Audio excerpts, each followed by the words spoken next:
Well,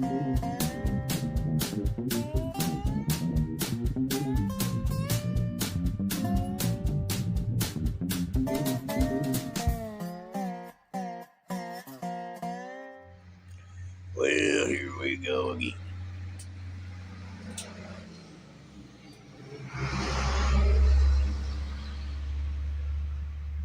Yeah, I had to wait for that big old truck to get by. I was going to get out here earlier, but the willfully ignorant took a walk, and I was waiting on them to get back and head back towards their house. Didn't want them seeing me out here. Yeah, I'm funny like that.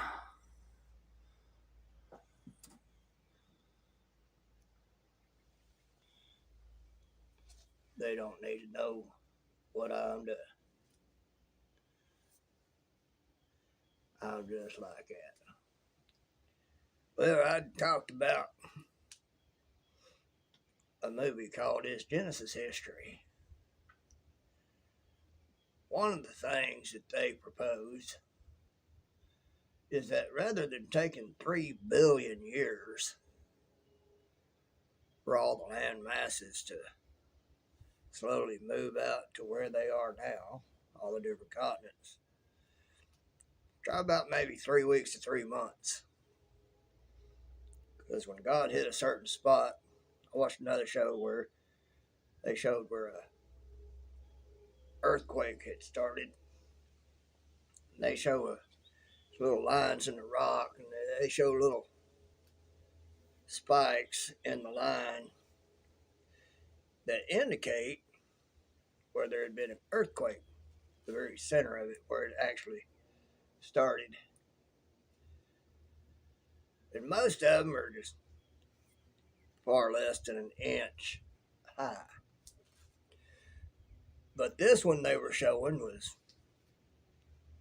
more than 5 or 6 feet, might have been 7, 8 feet in height. Folks, that would be one extremely cataclysmic earthquake that sent all the land masses shooting out from each other, swirling around,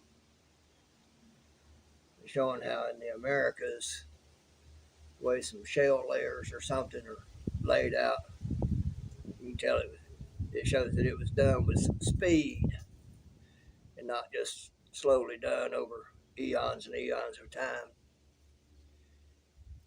But when that major earthquake was hit, God pressed the right spot and done some damage. There's a bunch of seams that you can see on Google Earth. You can see down in the oceans, and you can see these seams where the waters of the deep shot up from out from under the crust, shot up into the air, kind of like a pressure hose, except on a major scale. And it proposes that all that was going on. Of course, the waters rose. Of course, there was the flood. Of course, there was all of it coming back down, and a lot of it ice. And that's why they found woolly mammoths standing in place. They found them in the ice, and they pulled them out, and every bone was totally crushed, and it was so sudden that they were still standing in place, and they were able to cut into that thing. Still had what food it had just ate still fresh in its belly. Folks, that's a quick freeze. And the woolly mammoth is huge, and to freeze that quick, that's a quick freeze. But anyway, it moved all the land masses that way. You look at India, where it comes into China, the mountains where they meet, you can tell it looks like where they crashed into each other at a good rate of speed. Not only that, but since those floodwaters came up so quick. They had currents, and they were speculating that those currents were moving at over 700 miles an hour. That's faster than the speed of sound, folks. Of course, it's going to take to tear a lot of stuff up. There ain't nothing going to survive. Not a bit. All that was going on underneath the surface of the waters that Noah and the ark was on, tearing everything up.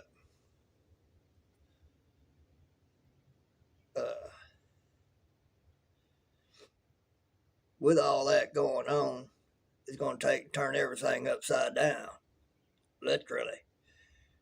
Everything that was on top is now going to be on bottom.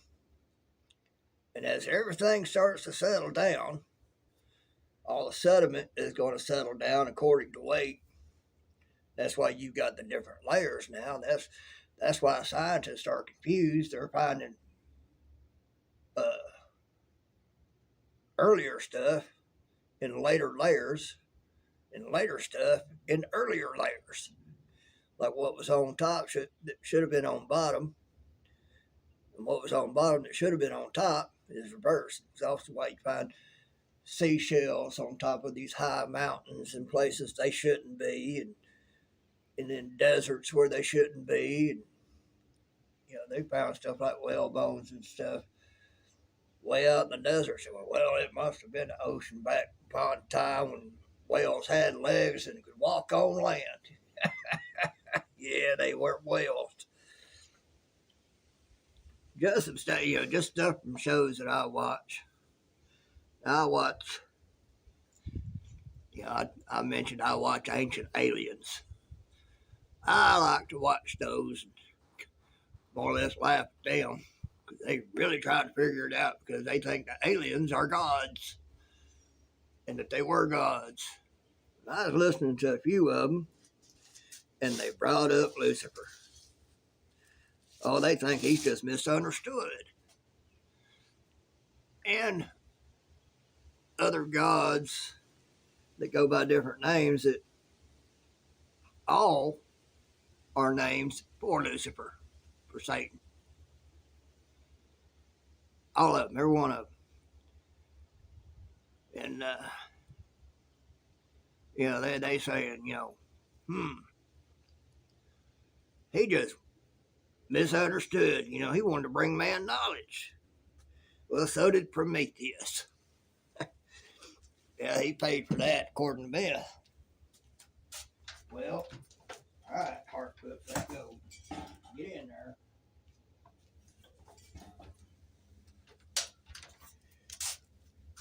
Well, here's the thing. It's not that Lucifer wanted to bring man knowledge. Man had plenty of knowledge. As I mentioned before, Adam and Eve, when they were created, had to have been created with a fully functioning brain. The use of 100% of it for Adam to have named all the animals. As I've said, you can't get 100 scientists in a room working as a group with computers and be able to think of all the names that have already been established. Here Adam is logically thinking out and reasoning out the names for each of these beasts and birds and everything else. Folks, that'd be a lot of intelligence. So it wouldn't be knowledge that Lucifer was wanting to give man. No, Lucifer was ticked off because God said that man was his preferred creation. God created all these angels, a lot of them perfect. They were, Lucifer especially, he was created perfect, physically in every way.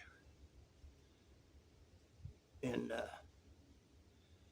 but yet man was going to be God's preferred creation. Lucifer didn't like that.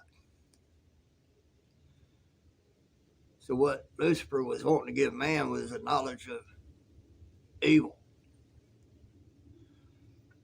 You know, that's why that one tree was in that garden, the knowledge of good and evil.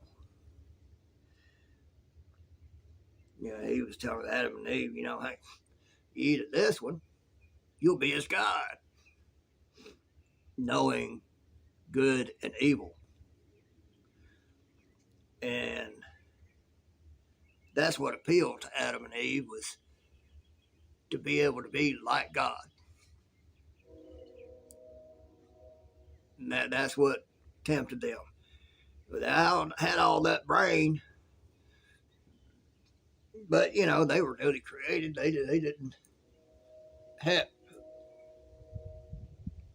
uh, prior knowledge. They didn't have anybody teach them about bad things because it just wasn't in the world. But God gave them a choice. Told them not to eat of it, else they'd surely die.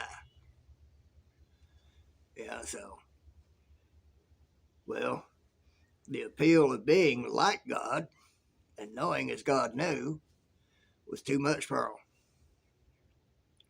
them. And you kind of got to admit, you know, you don't know no better than somebody sitting there telling you, you eat of that, you'll know as God knows. That'd be a heck of a temptation. You know, so Lucifer wasn't wanting to give knowledge, he was wanting to give knowledge of bad things so as to destroy man, destroy God's creation. He was the jealous child, is more or less what he was. Spoiled. He'd been given it all. God had even given him this planet to watch over. But I watch the Ancient Aliens, you know, and they talk about these gods and all like that. A lot of the names they bring up are all names for Satan. All had the attributes of abilities that Satan had and would have had. And having been an angel, he's not bound by this physical world the way we are. He would have had the knowledge of how all this works and how it does,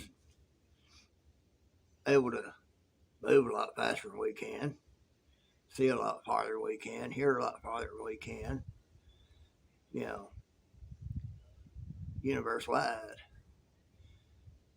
Yeah, so, and he knows God's word better than any of us.